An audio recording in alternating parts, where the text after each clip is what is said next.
The syllable-based nature of Chinese is closely linked to the character-based Chinese writing system, which will be discussed at greater length in the next step. In step 1, we learned about how the tone of a syllable can completely change its meaning. But since Chinese has so few base syllables to begin with, barely 300 you learned, even with tone distinctions, that only leaves us a bit over 1,000 unique syllables. This means that Chinese is very rich in homophones, words that sound the same but have different meanings. So, for example, 是 could mean to be, to try, room, matter, clan, world, and many other things.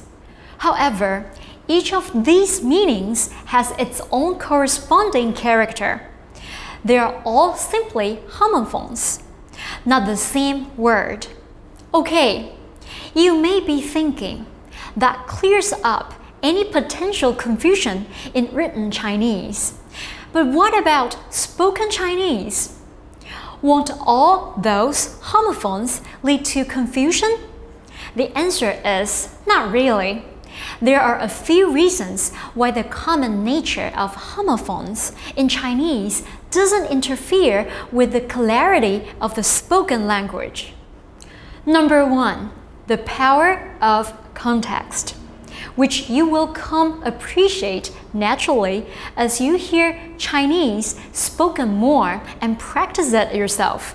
Sure, a word could theoretically have several meanings, but it's usually pretty clear given the circumstances of your conversation which meaning is intended. Number 2, the importance of word order. In this regard, Chinese is actually quite similar to English in that the grammatical structure of a sentence depends in part on the sequence of the words. We would completely change the meaning of the English sentence.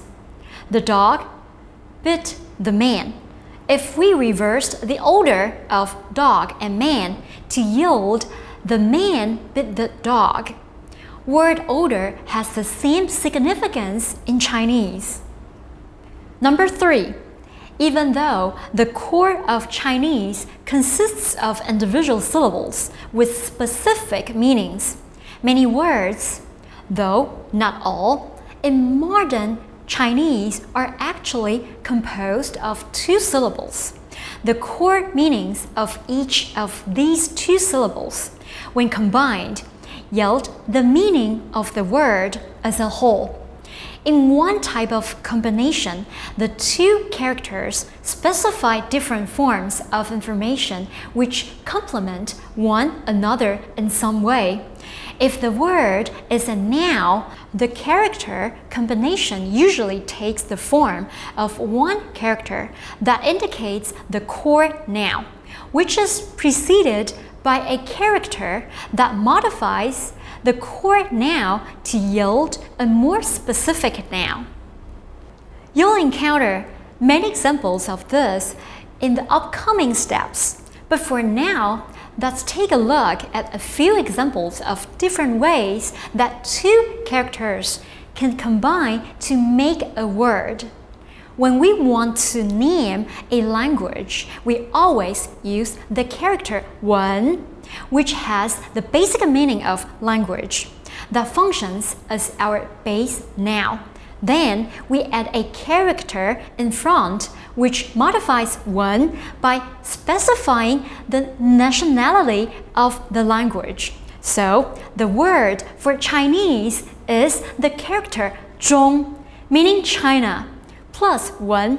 Thus we get 中文, literally China language. What about if we wanted to say English?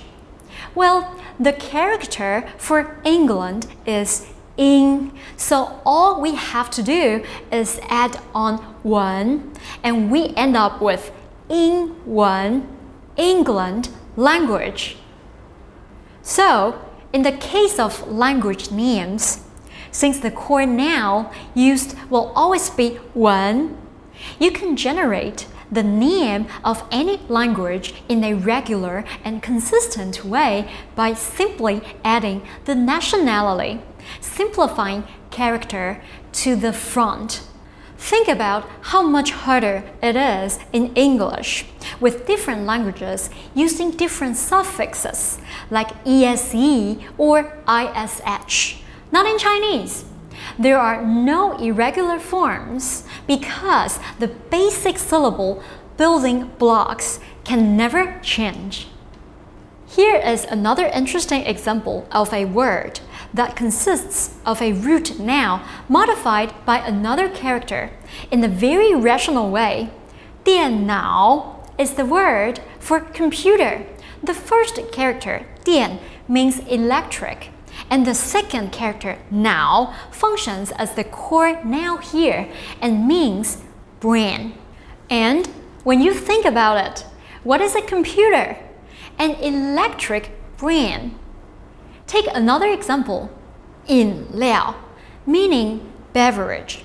It is composed of the character 饮, meaning drink, and the character 料, meaning material or food stuff. And that's what a beverage is, right? Drinking material. As you encounter more and more Chinese words, you will become very familiar with the patterns of word formation, and you will find yourself appreciating the beauty and intuitiveness of the ways that characters can combine to form new words.